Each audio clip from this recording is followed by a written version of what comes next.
Hey everybody, welcome to the Blendr Report, where news meets rational thinking. I'm your host, Jonathan Harvey. This is your co-host, Liam DeBoer. Liam, what are we talking about today?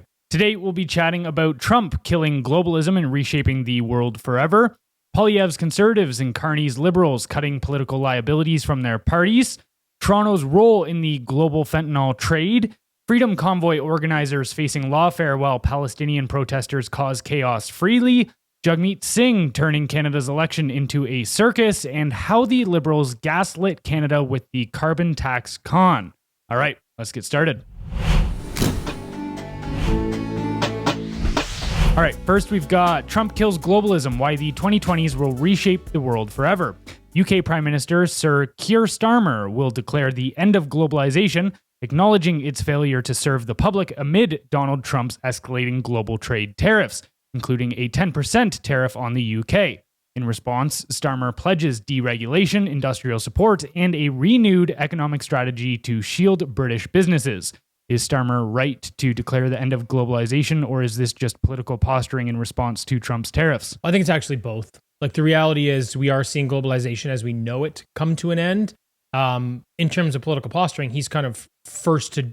I think he's just ahead of everybody else. I think that in his eyes, that probably gives him an advantage. I think if you're like sort of denying the inevitable and you're going to try to make something work the way it was, that's one way of doing it. The other is, hey, let me just admit that this is going to fall apart and I'll try to get ahead of it. The advantage there may be he's sort of signaling to the world that I'm ready for whatever globalism 2.0 looks like. You know what I mean? Like globalism, lack of a better term. Because we've been talking about this for a while. We already know through Trump's plan, providing it's still the same for what Steve Miron put together, which was the blueprint for the tariffs, which is to pry open protected trade policies within other nations. The value of that is it allows them to use economic warfare as opposed to military, like kinetic warfare. So if that's the game plan, and that still looks like the way it's going to me, we already knew this was going to fall. And, you know, it's globalism. What I called it before was globalism 2.0 in favor of America. That's what I called it. So I think he's seeing that. And I think what he's doing is signaling, hey, there is going to be a new world order. We do need to find a way through this. And we do need different trading partners, obviously, because, you know, the UK, like Canada, their productivity is relatively low. They're service-based, right? Which is why they've had a lot of rise and falls through their economy over the centuries, actually. So I think it's both. I think, you know, he's saying it's the end of globalization, which many of us already know. Maybe not in the mainstream media, but many of us already know that. So it's nothing new. In terms of the political posturing aspect, I actually think it serves his purpose as well, if I'm being honest.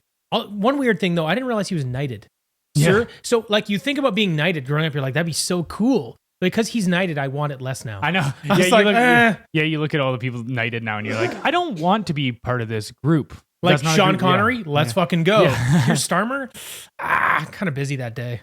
It'll be interesting to see how this conversation manifests in the Canadian political landscape, though, because, you know, we've got Mark Carney, who just weeks ago was saying, well, I'm a globalist and a elitist, you know, self-declared, right. Both of those titles he was giving to himself.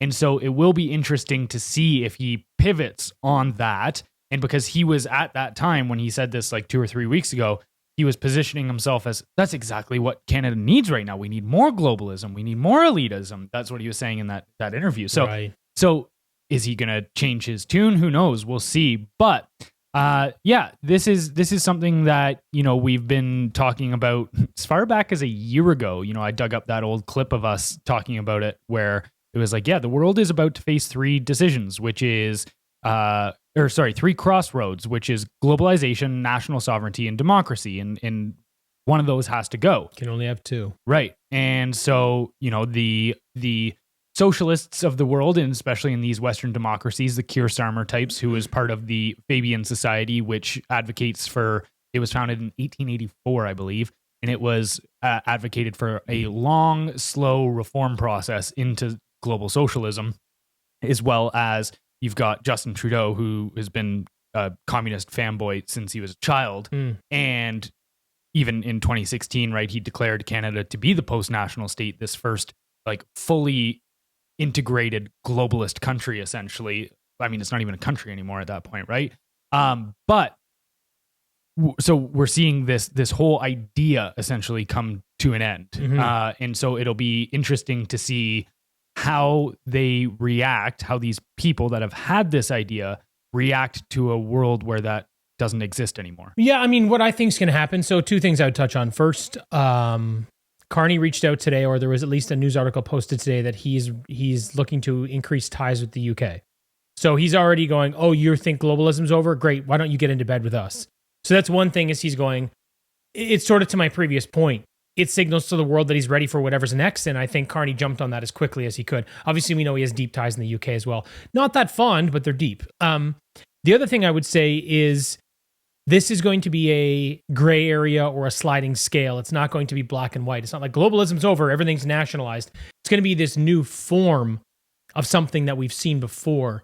I think that the world's already too integrated. So I think they're going to find ways to sort of maintain the status quo in a way, while excluding other people. Like the United States may be excluded from a lot of things, which is difficult though because they're the largest consumer at such scale. So I don't really know how this is going to shake out, but there still will be some sort of pseudo globalism in place just because of how the world works right now, right? Right. I think the next 5 to 10 years are going to be very shaky because here's an analogy that I would think of in terms of this, where we're going right now is for the last 30 years, specifically since the Soviet Union fell, all these nations, especially the large nations in the world, were, if you think about them as sitting around in the middle of a poker table, they were all pushing their chips into the middle of the table and then allowing organizations like the United Nations in the WEF and so on, NATO, etc., to then decide how that collective pot is used. Now, what's happening is everyone at the table's going, we're done with this game. And what's going to happen for the next, I think, 5 to 10 years, it's going to be a long process, is you're going to see the players at the game going, these are the chips I'm now taking away from the table. That's going to be the real game that starts to ensue from here, where it's like, okay, now I'm carving out my sphere of influence or these resources or over this domain or whatever. Yeah, what I would be cautious of, or what I would say to be aware of, is what I think you're going to see is you're going to see deeper alliances. So let's say Canada and the UK, for example, just because of our connection through the Crown. So let's just say that because of that, these two countries get deeply connected. I think you're going to see them get deeper into bed, and I think they're going to consider pooling resources in a sense just to continue pushing their global agenda. So what's going to happen is, let's say you get Canada, the UK, Australia, and pick any other country, I don't really care which one. And let's say they almost form their mini UN in a sense. Like these countries are going to get deeper entwined and deeper entrenched, so they can use their resources and try to use common policy to still try to impose all of these sort of global national post-national ideas. So that's what I would be cautious of. The reason I say that too is when you've got less cooks in the kitchen, you get more done, right? So if you've got 4 nations that are working together on an agenda that we don't agree with, those 4 nations are already all on the same page. They're kind of in lockstep. And when you only have 4 people, the pecking order becomes clear very quickly, right? Like this just, especially with guys. Guys always know. And you get in a room, people understand the pecking order. But you look at the UN and you got 100 nations and all of a sudden there's a dogfight for control and all these different factions, right? So if you have 4, they're going to move quicker and get things done. I'd say yes, definitely more expeditious, but there's not going to be any checks and balances. So I would keep an eye on which direction your country moves in and who they align themselves with, right, and what those collective policies look like, because they may come down on you much harder and much quicker. Yeah, I mean, whether you think about it on a more small scale, like a business, or whether you think about it on maybe a little bit larger scale, like let's say a nation, like what happened in Libya, like when the power center gets broken up, it creates a vacuum. Yes. And then you have a bunch of different factions trying to fight for that power and going, I'm going to establish myself in there. And that's where I do see over the next little bit, I think the world, in like, I don't know exactly how it will shake out by any means, but just my estimation of what will happen will be this. The Americas will be carved out with the United States at the forefront, which is why I think Trump is focusing so heavily on Canada, Greenland, and the Panama Canal. Then you'll see China lead Asia, with India trying to also battle them for the influence as the top dog in that region. And then Russia is going to reassert control over Eastern Europe. That's why they invaded Ukraine, as they said, get out of our sphere of influence. And then I think you're going to see, I don't know, Western Europe's interesting to me because I could see them maintaining a European Union kind of thing where they've got their own little mini, essentially what they have, where these allied nations allow themselves to be ruled by the European Union, and they continue to push their chips together. Or hey, all throughout history, the history of Europe has been defined by Germany, France, and UK constantly battling over who has the top seat. And so who knows, maybe they keep their alliance, or depending how things shake out, those might fracture and they might actually become antagonistic towards one another like they have in the past. And then I think in the Middle East, you're going to see nations like Iran and trying to fight people like Israel and Saudi Arabia. It'll be interesting to see how the whole Abraham Accords thing shakes out there, whether they do reestablish a partnership and a trade agreement and all of this kind of stuff, mutual cooperation between some of these Arab states like UAE, Saudi Arabia, and Israel. In which case, I think if those nations do ally themselves together, I do think Iran will fall. Yeah. However, it also could go the opposite direction where Iran establishes themselves. And then, lastly, I think Africa, as usual, will just be economically exploited. Yeah, that actually sounds pretty reasonable. I'm sort of on the same page. I think there's some nuance to it. Like, I think it'll be weird. I'm not sure where Canada shakes out in all this. I think this election's crucial. I think it'll help sort of dictate what the next 5-10 years look like for the country, and maybe even 20 if it ends up being the Liberals. So that might find some way to, there may be some friction with the United States and a deeper connection with Europe. Very confused about them. There's always a power struggle going on there, and the people are getting close to overthrowing, in my opinion. Like, you're seeing it a lot of right-wing governments. You saw the election in Germany where everybody sort of banded together to make sure they didn't have a quote-unquote populist government, because that would have caused grief for the Commission, because they would have maybe left the European Union, which should have been basically the fall of the Union, just because their value economically. So you kind of see what's happening over there. I feel like they're hanging on tight and becoming more and more tyrannical to maintain power. But I think, regardless of what happens here in the next 4 or 5 years, Europe's in for some turmoil. I think they're going to start breaking apart soon anyway, like no matter what. I guess the reality is globalization as we know it has come to an end. We are watching it fall right now, and how it rebuilds itself. I use the analogy of a cake. I have a friend of mine who always talks about the economy this way. He goes, every time the economy falls, it always rebuilds itself, Jonathan. It's just they use different ingredients, so the cake is not the same. So, yep, exact same thing here. It's all going to put itself together because we need some sort of global trade system based on how the world works. We just don't know what it's going to look like. Yeah, you're already seeing that for sure.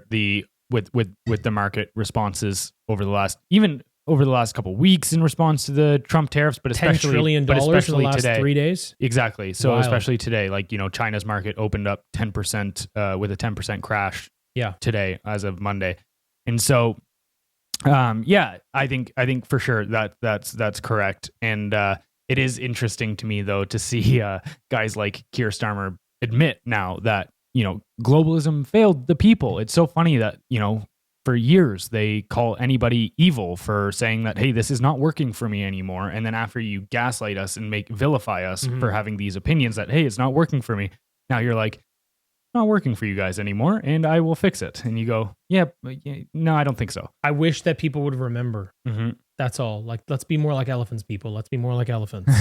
Because it's just crazy to me. You're like, even, I know we'll move on to the next topic here, but even like how the Liberals have support right now. Do you guys not remember the last 10 years? How can you believe in this person and this party? Because it is more than a person to begin with, A. And second of all, look what they've done to the country in the last 10 years. It's not, what's wild to me is it's like, they're so blinded by partisanship that it's not like, oh, they did one thing, just like, oh, like the SNC Lavalin scandal. No, there was like 100, like one every month. Like, what the fuck is happening here? Mm-hmm. So anyway, I wish people would remember more, and maybe we wouldn't get walked down these roads so often. Well, I'll close this off with a great Orwell quote. Those who control the present control the past, and those who control the past control the future.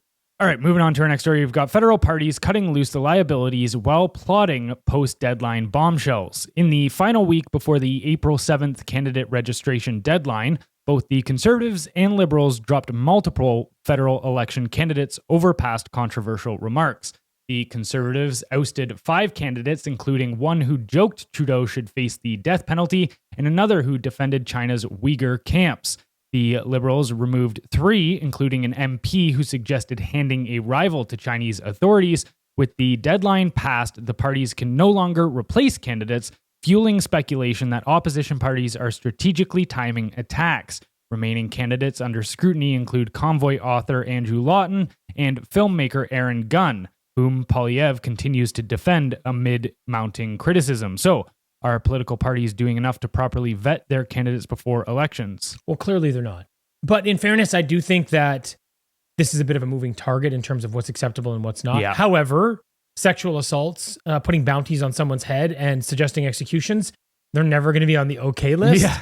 But what's interesting is I was just reading an article before we started this that parties have an invasive and secretive vetting process. So it is surprising to me that they haven't done a better job in sort of rooting out the people that are going to be a problem, right? But in addition to that, like forget it, like the parties could do a better job for sure. I do think these candidates, if they actually cared about the country and its people, wouldn't have run knowing that this could happen, because your whole life goes under a microscope once you're in the political spotlight. Everybody knows that, right? So I do find it a little disheartening that it's like, hey, I know I did something wrong and there's a good chance it'll come up. So it's like, why'd you get into politics? So you're in there because you think you can get away with it. You are like, regardless of which side you're on, I do think that they sort of owe Canada a little better, if you know what I mean. I don't know, because I even think about it. We've made comments on this podcast before that for sure, if let's say we were running in this election, that I think could have definitely got us on that expulsion list. No, but like, okay, say for instance, the Trudeau should face the death penalty. I don't think we've called for that. No. Might have joked at one point or something, but either way. That guy was just a moron, though. If you listen to what he said, it was just like, yo, dude, like, read the room. What are you doing? Right. And I think there is a difference there. However, I don't know. I do think there's like, I would definitely be a political liability for sure. No, we both would. But to your point, I have no interest in it. People have told me multiple times. I've had countless people tell me like I should be running for MP or as a conservative candidate for president. Yeah, fucking go like, for president. I've had multiple people tell me that I should be running, and I just say I genuinely believe I can make a bigger difference outside of the system than I can inside of it. So I have no interest. And this actually goes to this whole party issue, is that like people don't realize this about Canada, is that in Canada the party you have to toe the party line as a member of parliament, because okay, even you think about how our parliamentary system works. The prime minister essentially sits atop the cabinet, which sits atop of the members of parliament, right? And for those people, the members of parliament and the cabinet have to have confidence in the prime minister. So they can't, and if you have a differing opinion than the prime minister or the party leader, that's equivalent to not having confidence in them. You're saying, I don't think they have the right opinion. I think I have the right one. And so literally our parliamentary system doesn't allow dissent within the party from like a functional standpoint. Mm-hmm. And that's one of the main reasons I have no interest in ever running, is because I go, I don't want to join your group and then have you guys tell me what I need to say and give me talking points. Right. Which, to the credit of America's political system, which I think, again, there's no solution, only trade-offs. It has its own problems. But to its credit is, at least you can get these people that are completely different from one another. Like at one point, AOC and Tulsi Gabbard were both Democrats, despite the fact that their opinions and how they carried themselves publicly were completely different. Dramatically different. Right. But you don't have that in Canada. No, I agree with you. I just think that the duty of care is on both sides. Right. I think if you're jumping into politics, understand that your track record will be called into question no matter what. And I think from the party's perspective, yeah, obviously you need to do a better job here. But what's interesting is this is actually something that pisses me off. The bombshell thing. So I think this is kind of dark, and it's being charged by the Liberal Party. So today is April 7th. Today is the last day for registration for MPs. So what the Liberal Party is doing, because they've already got 3 conservative candidates in mind that they've been talking about. Now it seems like they're okay. They're pretty clean. They're waiting until after today. So, and then they're going to drop more dirt on these MPs, these other MPs, because then the party has a choice. You either give up a riding or you run with the person that's got some sort of corruption, conflict of interest, or whatever the issue is.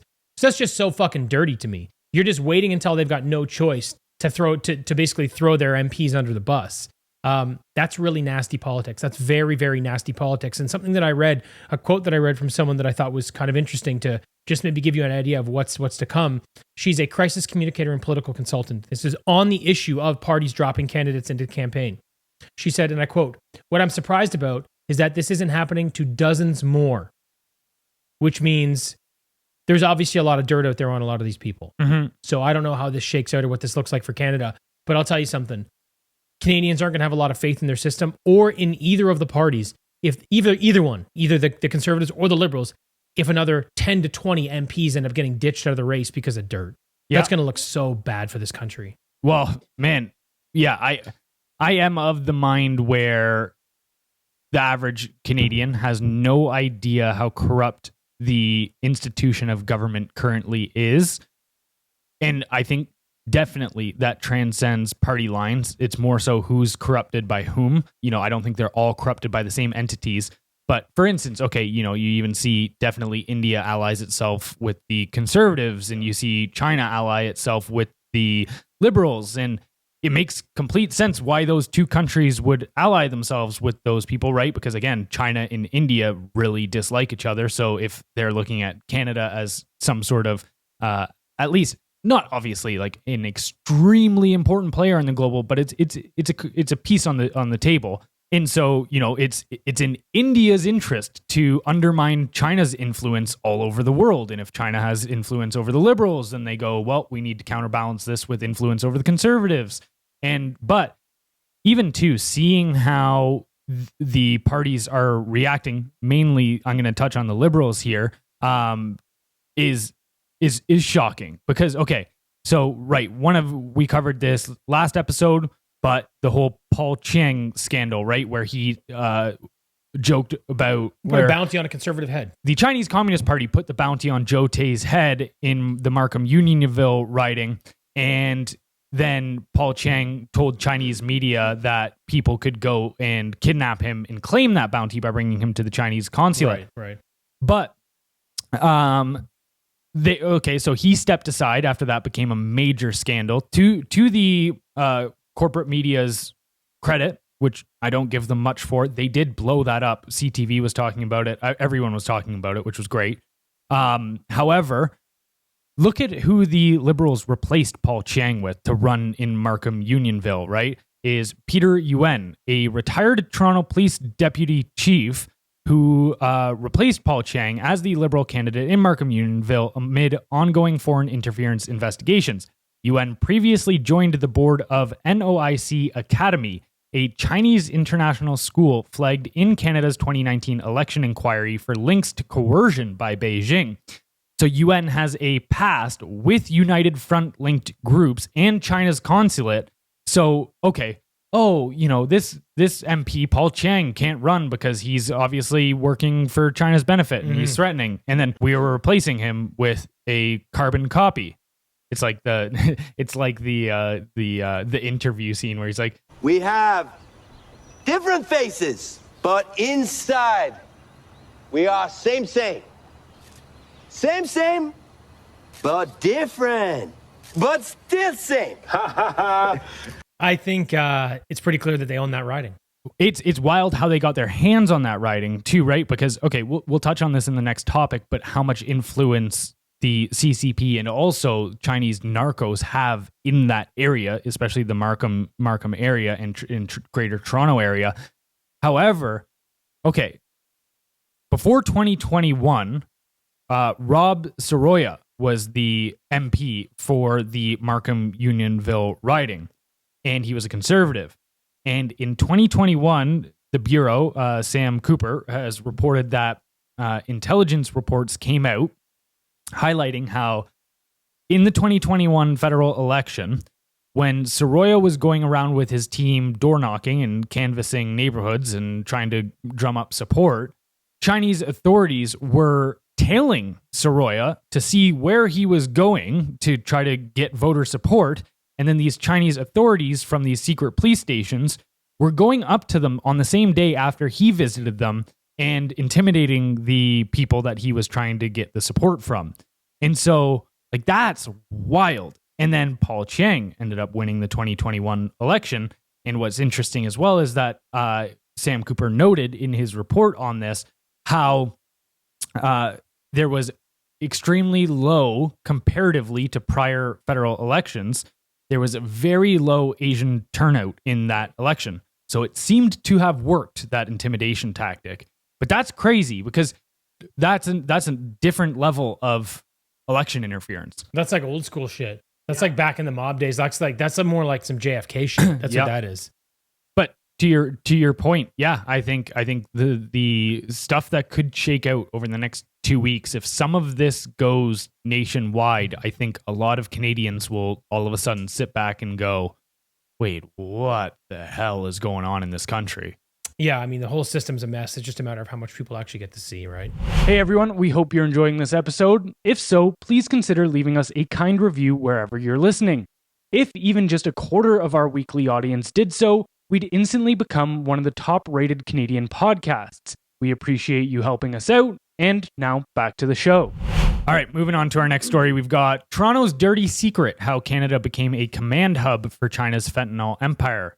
Canada is not merely complicit in the global fentanyl crisis, it's a command hub. According to U.S. crime experts, Toronto and TD Bank play central roles in laundering cartel cash and distributing synthetic opioids, with precursors shipped from China under CCP oversight. TD allegedly facilitated cash drops from Chinese students under the guise of quote-unquote culturally normal behavior, helping wash billions in drug money. The CCP is increasingly seen not just as a passive actor, but as an industrial-scale operator of the fentanyl trade. While deaths rise, Canada's financial and political institutions have enabled a supply chain drenched in blood and profit. So why haven't Canadian institutions raised red flags about quote-unquote culturally normal cash drop-offs from international students? Well, they're getting paid, right? Right. So that's how all these rackets work. You grease the wheels, the economic engine keeps running. And if it's criminal, you bring more grease. If not, you pay more in taxes and tariffs and other levies and fees anyway. So you got to bring the grease no matter what. That's just how this whole system works, right? What's interesting, though, to me is how they said it was culturally normal, because there's one of two things happening here. And I don't know which. Either one, they're just giving you an excuse because they're getting paid, or two, China was smart enough to use the same tactic for a lot of clean money, because then it gives them cover. So imagine if you've got Chinese students, right? So you're the CCP. You have 10,000 students going over to Canada. You tell them, like, your message to them is, if you send your children over there, you send them with bags of cash. Back it up. That's fine. It's your money. We're not giving you anything, but this is how you do it. It's kind of like that scene from the Thomas Crown Affair where there's all of a sudden there's one guy there in a bowler hat to steal a painting, and then there's 50 people in there, and everything's changing hands. You have no idea what's what because everybody showed up in the same outfit with the bowler hat on. Right. So I wonder if China's like, hey, this is how we do business in Canada. You do this because then it gives us a smokescreen to move for the other 10% that we're moving that's illegal, because then it's culturally normal, or at least it gives them the excuse. I don't know which one, but anyway. Also, to show how deep the rot goes here, there is no way that this happens unless somebody wants to be able to facilitate these kind of money laundering operations. Correct. In 2020, the RCMP shut down its financial crimes unit in Ontario.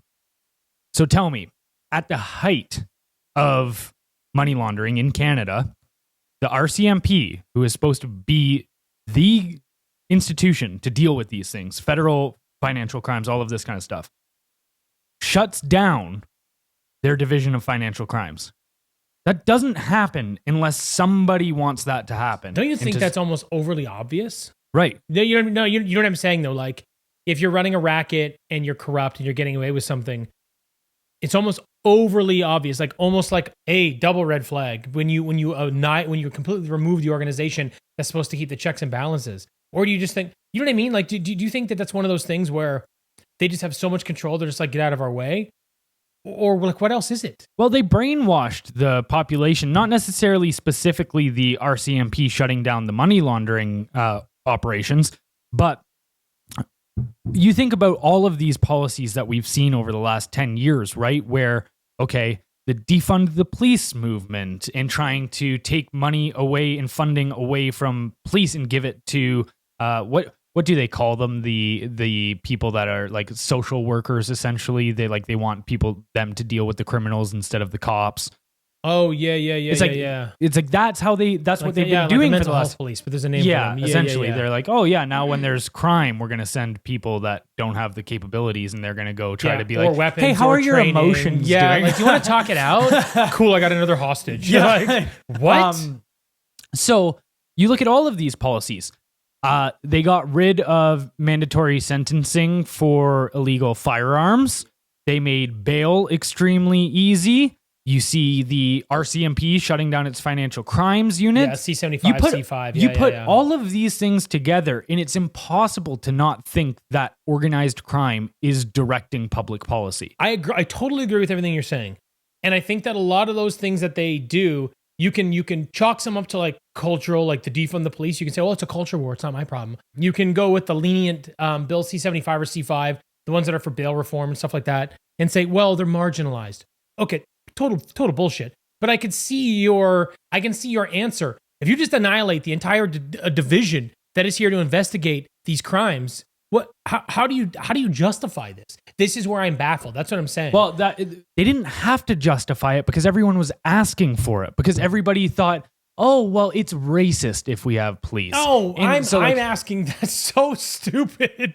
I don't disagree with what you're saying. I just mean the mentality around it. Yeah, no, you're correct. It's just like so dumb that's where we would be at, where they would just be like, yeah, we're just going to cut this entire division because it's what? Because it's only affecting marginalized. Only criminals from other countries are laundering money? Like what? What are you talking about? This country's in such a mess. That is just, to me, this is such a glaring red flag. Maybe this one's not standing out as much to everybody else as it is to me. But this to me feels like one of those things that, hey, you can't even give me an excuse for this shit. Mm-hmm. What the hell? Yeah, well, and you know, I was talking with a friend yesterday about it. You don't have any friends? Sorry, work colleague. So I was talking to somebody about this though, and because now completely different topic, but they were talking about, say, the Carney support or the polls and this and that, right? And I think this goes across the board for so many different things, is like, do not underestimate the government's capability to distort perception. Like, they can create entirely fictitious world, right? Like, I agree with that. You talk about, okay, well, how could the populace not, go, what the hell's going on here with the financial crimes unit? Like, how did the populace spend 3 years afraid to go outside with zero evidence in reality? It's like, it was all propaganda brainwashing. And like, their ability to literally hijack people's minds is actually astonishing. It's low-key impressive. Oh no, I'm definitely like, I'm a supporter of how good they are. I just hate it because it's always against us. Like, it's very impressive what they're capable of, definitely. And it always shows you sort of the weakness of the collective human mind as well, which is something I think a lot of people should be cautious of. Like, when you see these things happen collectively, don't always sit there and go, would I fall in line or am I different? Because everyone thinks they're different. Don't wrestle with that question. Just be aware that it's happening all the time and just always ask those questions. Because I think what happens a lot of time is people fall in line without knowing they fell in line. So I think the awareness is the key, because then you can actually answer yourself. Because you're not going to look in, like, you can say hindsight, I made a mistake on something, but I want you to look it in the face before you make that decision, before you get to that fork in the road and know, hey, this is what's happening here. Then you can reconcile that down the road if you decide to go with the group versus doing what you know is right. But at least now you have the opportunity, right? Right. And we've made this analogy before. It's the putting heads on stakes outside of the kingdom to tell people, don't question anything or else this is what happens to you. Because even look at, okay, Sam Cooper, I genuinely think is one of the modern heroes of Canada. Like, he's a gem too. I really like him. Yeah, he's a good dude. But depending how things shake out here, like, if we do properly course correct, and let's say Pierre Poilievre does, he does talk about crime a lot, and so I think he understands. I don't know if anybody really knows how deeply intertwined crime is in the current government landscape, but I at least know that he thinks about it as an issue compared to Mark Carney, right? I was showing you before this podcast. Anybody can go do this as an experiment. Go to Mark Carney's Twitter page and try to search on his Twitter page just the word crime. He has not mentioned it once. He has never brought up the topic of crime. Right. And so if we continue to go down the line of being compromised by China, then yes, I don't think necessarily somebody like Sam will be even necessarily remembered in the future, in the sense where, it's the victors thrown in jail. Right. The victors write the history books, if right? Bill C-63 comes through and you have another liberal rule and enough forward-thinking, decent, ambitious individuals leave this country, people like that are sitting ducks. Right. I hope he knows enough to get out as well. Right. Just makes this place super. It's so crazy to say that about Canada. Like, I feel like it's hyperbolic. It's not. That's what scares me. It's like, I want to feel like it is what I meant to say rather, but it's not. It's crazy. Yeah. But on the other point, where I was going with the whole Pierre Poilievre Carney thing is like, but I think if Poilievre wins, and if he does a good enough job at like cracking down on crime and sets us on a right path, I do think that, yes, like Sam Cooper will go down in the Canadian history books as like a defining character in making all of that happen. I agree with you. All right, moving on to our next story. We've got 2 protests, 2 realities. Freedom Convoy faces lawfare. Palestinian protesters block campuses. On the same day, Freedom Convoy leaders were convicted for peaceful protest. Pro-Palestinian activists at McGill University disrupted classes, blocked doors, and intimidated staff without arrests.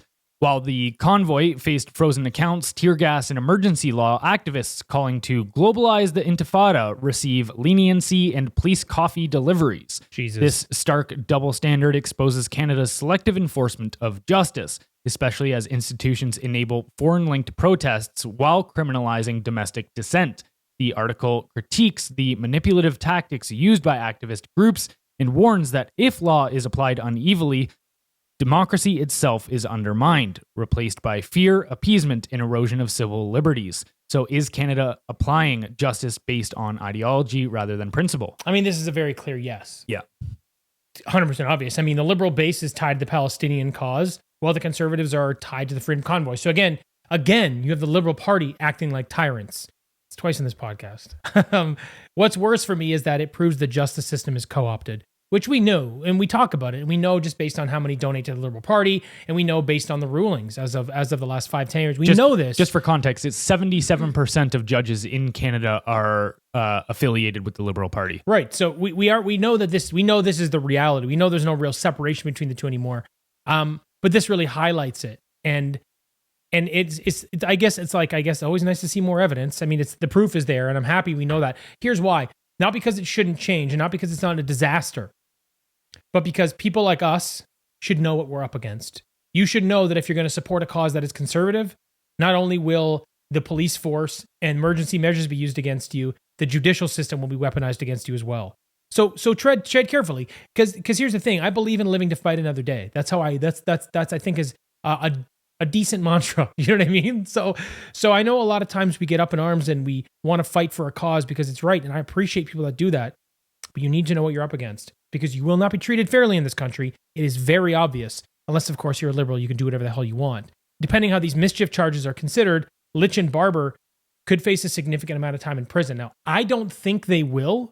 But I would highlight that depending how the mischief charges are considered, they could face life in prison, or they could face just maximum 6 months. It really depends on the filter they use for the mischief charge.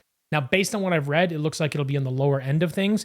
You know, they might get no time, they might get 6 months, they might get a maximum of 2 years. That's what it looks like. But the reality is, if you get charged with this and you're convicted, you could spend the rest of your life in jail. The reason I'm highlighting this is, again, just to highlight the absurdity of this entire situation. It was a peaceful protest. And they've already gone to court and they're like, yeah, it was illegal to use the emergency measure. So how is this where we are with this? Like, two-tier justice, this is nonsense.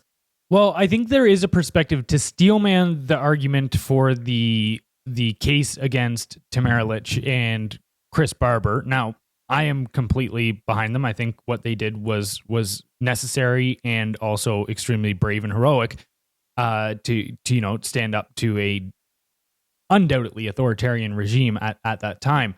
Well, I mean, it still is, but I mean, at the height of it, like that was at the height of it. Yeah. However, I do think there is a legal argument that the mischief charges were all about, it pretty much hinged on the truck horns. So, hey, okay, look, even if that is the case, and let's say their mischief charges are legitimate, okay. Now, that sets the precedent for protests then of what should be being charged. Now, I also think something to keep in mind here as well is like you look at how much weight the Crown threw behind that mischief trial. I'm pretty sure it was the longest in Canadian history, if like by a significant margin. Like they really tried to hammer them and like essentially gave them the worst they could, which isn't even that bad, these mischief charges, right? However, if you set that as a precedent, actually this is even interesting to know about, Canada is a Commonwealth country. It uses common law. The way that common law works is that when one legal ruling happens, that sets precedent for future legal cases, yes. Right? The opposite to that is essentially comes out of Napoleonic law, which is law by legislation. So common law is kind of like it's almost like a system that gets built on top of one another. Whereas, the alternative would be just government creates the law. However, so this sets a precedent then. We operate on common law. So then you look at all of these other protests, like for instance, these Palestine protests, what they get away with is insane. Like, okay, they froze financial accounts saying that, and justified it by talking about foreign influence, right? They drummed it up saying America and foreign countries are supporting the Freedom Convoy. My eyes opened wide because I was thinking about the influence from the Middle East and what these kids are screaming about on the streets for and liberals. That's exactly what I mean. And then you go, okay, well, if that's the precedent to freeze bank accounts, which wasn't even true, I think it was something like 5% of donations to the Freedom Convoy were foreign. Right. So not even true. It was a grassroots movement. But then you look at these Palestine protests, and there is definitely links to countries like Qatar and Iran funding these movements. And then also, okay, so that's a big issue. But then you look at like the intimidation tactics. They called the frickin' horns at the Freedom Convoy terrorism, right? Like they were trying to paint it as if this was like causing people trauma and this kind of stuff. Okay, well, what about like masked people running around the streets every week calling to globalize the Intifada, which for reference is, people on the other side will be like, oh, it just means fighting back and resisting oppression. That's what an Intifada means. And you're like, okay, even if that's true, the second Intifada, and I believe it was 2000 to 2005 is when it occurred, 4,000 people died, and there was a lot of use of, how do I say this without getting us censored? Self-detonating explosive vests. Nice, kamikaze. Yeah. And so that was the second Intifada. And so these people are calling to globalize that movement. And if they won't denounce the violence of that Intifada movement, then you can assume that they mean they also be okay with supporting those kind of tools over here. Yeah, same actions, and they're okay, they're behind it. I think some of it is more ignorance, but I agree. And then, so you just look at this, whether it be the foreign funding, whether it be the intimidation tactics, whether it be the overtaking public infrastructure. These people take over Union Street Station every other week. Like, I remember that was one of the reasons that I moved out of Toronto. Like, it got very unsettling when you could hear every single weekend, because I lived just around the corner. I lived one block from the Ontario Parliament buildings in Toronto. Every single weekend, I would hear these chants about globalizing the Intifada and shit. And I was like, all right, if this violence ever kicks off, like I'm in the immediate vicinity. And so like, yeah, that was one of many reasons I left Toronto. But yeah, it was extremely uncomfortable. So I think there is a completely two-tier justice system in Canada, very similar to what we've been seeing in the UK. Yeah, I agree. I mean, what I would touch on, or what's interesting really, is when they do these things to people on the conservative side, like Tamara Lich and Barbara here, is that these things now exist as precedent. So these tools can be used against these other parties, right? And I don't know who's got the ambition or the interest, but in theory, you should be able to use the same tools against these people. That should be the way that this goes. Otherwise, how can these rulings take place? Right. And then just the last perspective, because I think this is very handy to understand about how these movements push forward when it comes to like these radicalization movements and stuff. Have you ever heard of a Mott and Bailey debate tactic before? Yeah. Yep. So, because it makes perfect sense. This is everything we saw with the BLM stuff, with this Palestine protests, with the LGBTQ stuff, is they push an extreme position, which is known as the Bailey, and then when challenged, they retreat to a safe and defensible one. So, for instance, in the Palestine movement, it's like they'll call for the extreme position, which is globalize the intifada, decolonize Canada, they'll burn our flags and all of this kind of stuff. But then when you call them out for this behavior, they go, well, we just want Canada to divest from Israel. That's all we're asking for. And we just want the genocide to end. And then you go, okay, well, I don't want to argue against that because who's for genocide? Yes. So then as soon as you back off, then they just go right back to the extreme position and start calling for the intifada again. It's quite clever. Today's podcast is brought to you by The Tallow Truth, the real secret to better skin. Most products aren't designed to heal your skin. They're designed to keep you buying more. More dryness, use this moisturizer. Now you have redness, add this toner.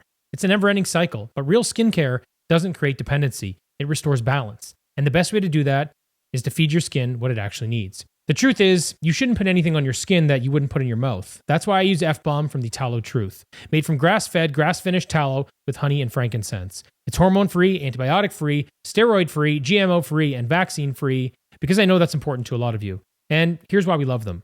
They're a freedom-first brand that supports Blendr News and everything we stand for. And with a 30-day money-back guarantee, you've got nothing to lose. Try it today at thetallowtruth.com/blender and use code BLENDR, that's BLENDR, for 15% off all products, including bundles that are already discounted. All right, moving on to our next story. We've got Canada's election is becoming a circus, and Jagmeet Singh is the ringmaster. Canadian politics has entered circus territory, and Jagmeet Singh is leading the parade. The NDP leader recently brought an adult content creator on the campaign trail who promoted self-abortion videos and explicit material while posting selfies with Singh. He also met with members of a fetish subculture known as pups, sparking outrage over the party's idea of youth entanglement. The article criticizes the glamorization of dysfunction under the guise of progress and inclusion, arguing that Canada's political arena has abandoned seriousness.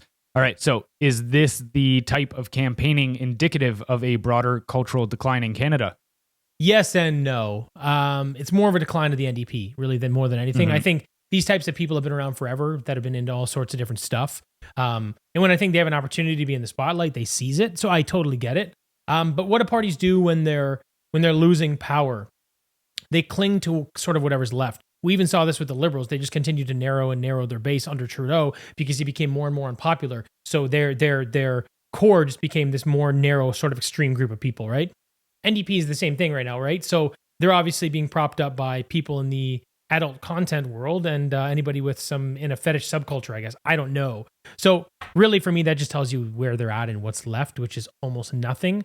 I still don't know how they're going to survive beyond this election.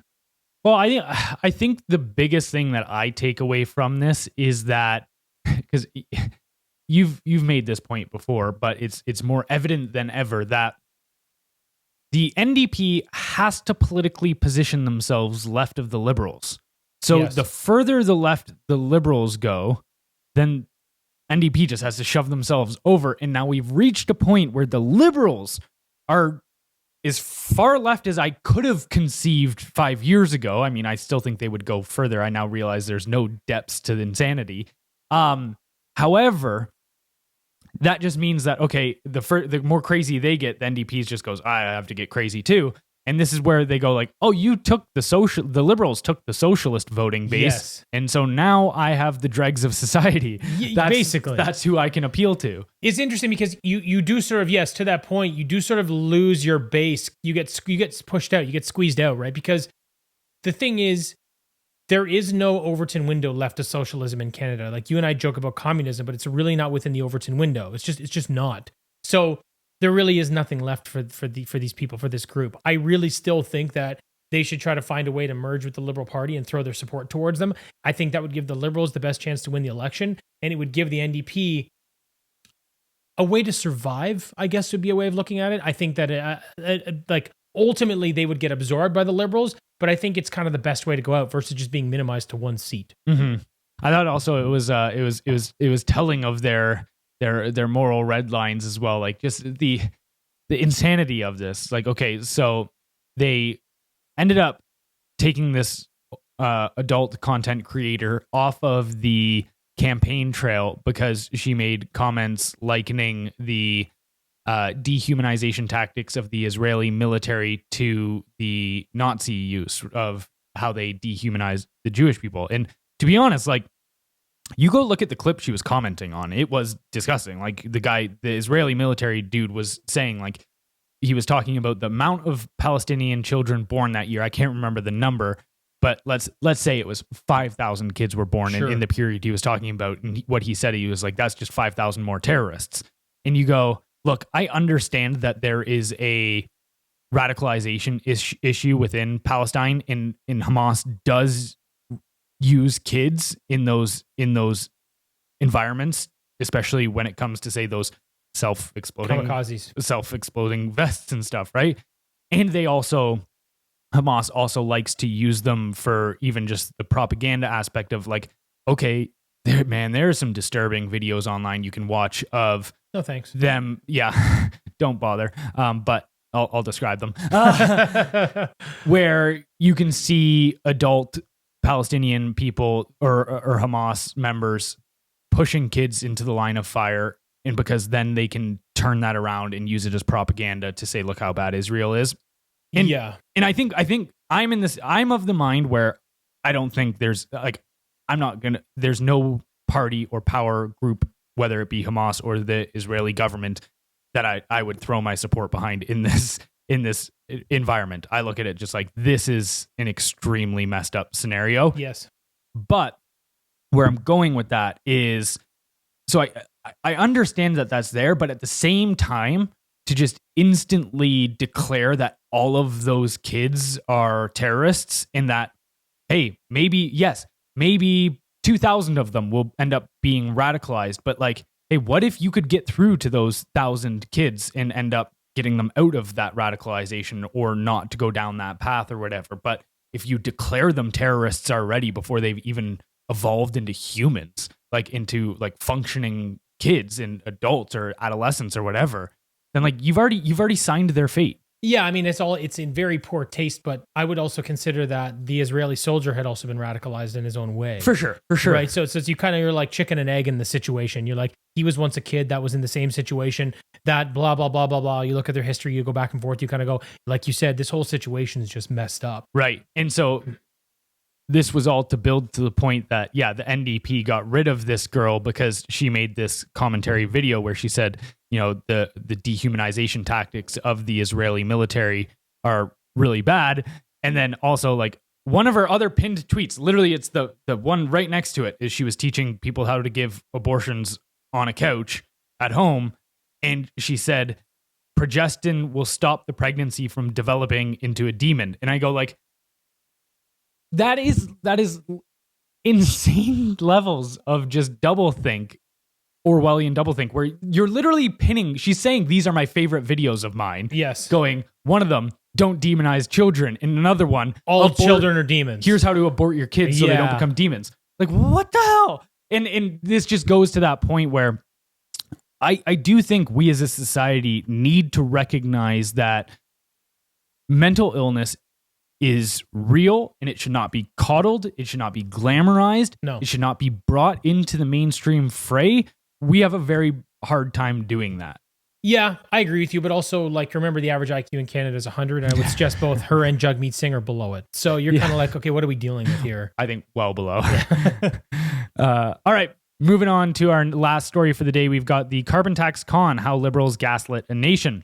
After years defending the carbon tax as a policy that magically made you richer while raising your bills, Liberal MPs are now campaigning on pausing it, expecting applause for undoing their own damage. Mona Fortier celebrated a 20-cent drop in gas prices, forgetting she once claimed the tax helped Canadians. In reality, basic math shows most households lose money, even before factoring in groceries or inflation.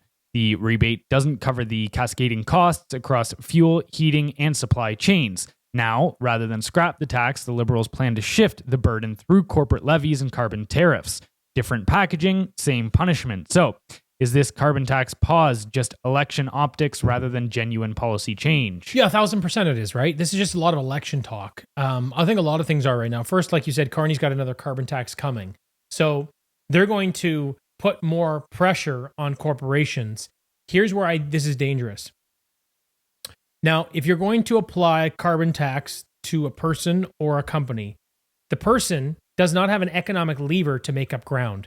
So if you increase the cost of my gas or my groceries or my heating bills, ultimately I can try to make more money at work, but I don't actually have a way to directly counteract that. Mm-hmm. So I totally disagree with it. Now, if you're in a corporate world, you have an economic lever. I will increase my prices, right? So that's the differentiation that I think is very important. Now, here's the thing.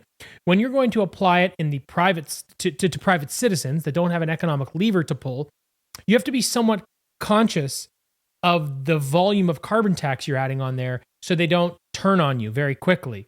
And now Canadians had turned on Trudeau and the Liberals and this whole idea, which was good to see. I think people like us continually pushing back against it was good. But you see what I'm saying is even if you've got a society that is on board with the carbon tax, there is a limitation with which you will run into relatively quickly because citizens don't have the economic lever. So if you increase it and double it and double it and double it, eventually people start going, whoa, it's $10 for a liter of gas here. Something's got to change.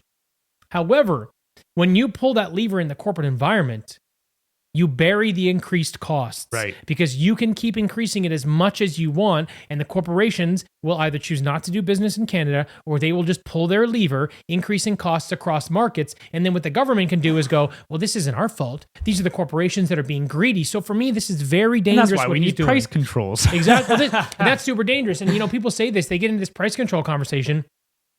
As soon as you start doing any price control, you have to do all price control, right? Or else it's an ineffective model. Very, very dangerous shit we're getting into. And that's kind of what Carney brings here. But it's the same thing with his energy promises. He's made energy promises about East Energy and the other Northern Pipeline and these things, except that he refuses to repeal Bill C-69, the No More Pipelines Act, and he's keeping the emissions cap. So he says one thing because it sounds popular to get elected, but ultimately he's like, there's not a chance I'm doing that. So he's talking out of both sides of his mouth, even during the election season. Just be very aware. Same with his housing promises.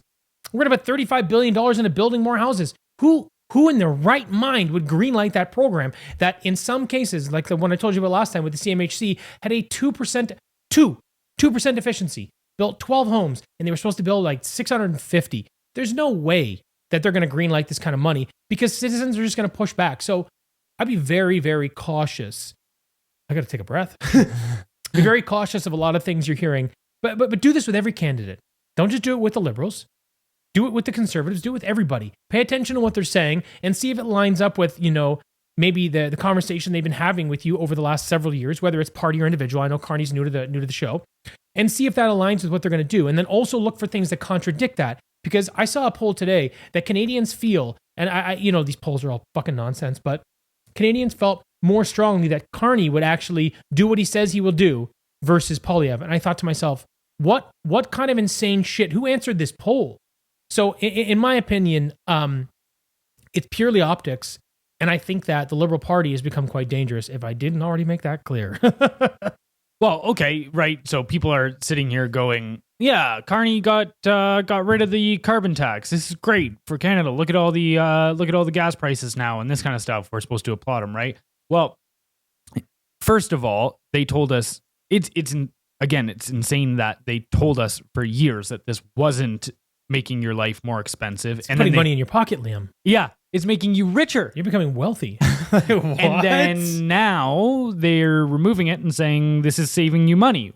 Which one is it? Like you're either lying then or now, and I would wager both. Yes. But okay, even consider this, right? Like this, the whole carbon tax net zero thing isn't just a slight policy or like one wing of policy. This is a central motivating factor in every decision they make. And so, okay, let's look at Mark Carney when he was talking before the Glasgow Financial Alliance and moving towards this net zero world, and listen to him and tell me if this is the guy that you think is now going to repeal anything to do with net zero or carbon pricing. You demanded action. And now it's time for the financial sector to deliver. To reach net zero, every country, every company, every bank, every investor, every pension fund around the world will need to make some big changes. In the run-up to COP26 in Glasgow, we have an enormous opportunity to bring climate change into the heart of every financial decision. And our plan will manage the risks from climate change while helping to seize the opportunities from a newer, greener economy. So just listen to that, right? We have an opportunity to bring climate change into the heart of every decision. Now, I just want to pull that across. You and I spend a lot of time writing. You and I are very particular with how we phrase things, what words we use, what descriptive words we use. That was scripted, so that's not off the dome. That's not like, oh, I was just saying into the heart of things, spitballing. Nope. They wrote the heart of things. If you think about what that means like the center of the lifeblood. Exactly. Like, this doesn't operate without being climate first. It's not just, we should consider the climate in every in financial decisions. You're not going to dip a toe in the water. It's the heart. This needs to be the defining factor of every decision. And this goes back to what I just said. Pay attention to what people say. Mm-hmm. Pay attention to the things that they've done, not what they're saying today, because it doesn't resonate. It doesn't line up. It does not align with what they're telling you. These people are dangerous, and this guy specifically is going to be a problem for Canada if he gets elected. Well, and you might ask, they just want to save the planet, right? That's their motivating factor. These people are humanists, and they want they want to save the planet from going up in flames. Well, let's listen to Mark Carney now talk about these decisions between the public sector and private and investors and how these things shake out. I do spend some time advising on what, again, pro bono, but advising on the types of policies that are going to have maximum impacts for investors. So I'll give you an example, which is one of the issues. It's not the biggest issue. It's like 2% of global emissions. You wouldn't know it from the headlines, but 2% of global emissions is for air travel, emissions from air travel. Now, so the question is, are we going to have green, sustainable aviation fuel? What's happened in the UK, the EU, is they've said to major airlines, look, if you're flying in and out of Heathrow or wherever, you have to have 10% of your load has to be sustainable aviation fuel by, I think it's 2030. Consequence of that policy has been to convert some entrepreneurs in Texas, in this case, a company called Infineon, to become economic. Because all of a sudden, American Airlines, British Airways, need to buy that fuel. They'll pay a green premium. You've got an offtake, that's high credit quality. And so in that case, we Brookfield put $1 billion to work there. And, it's a fantastic opportunity. So we have the money to invest, and we go press people on policy first. Then we invest in the companies that we're forcing policy towards, but we're all doing it for you. Right. Fuck out of here, buddy. And I would just like to remind people, this is how a command economy in any totalitarian country works, is they go, all right, we need one decision. We need one defining factor to make in every economic decision. For Germany, it was, the economy needs to serve the Aryan race. For the Soviet Union, it was every economic decision needs to serve the proletariat. Well, in this modern totalitarian state, they just say every economic decision needs to serve net zero. But then you look at that and how it plays out, and it's really just so that they can, as the title goes, command the economy to benefit them. Every single decision, it just ends up getting filtered into their hands. What a mess. Evil people, Jonathan. Very. Evil people. All right, anything else you want to add before we get out of here? That is everything. All right, before we get out of here, don't forget to head over to our newsletter, which goes out 5 days a week. That is at blendrnews.substack.com, BLENDR news.substack.com. It is completely free. However, if you would like to support the show, you can also sign up for a paid subscription, and it helps keep us going. Or you can also pick up a Death by Taxes hoodie, and you can find the link to the blendrnews.com in the description below.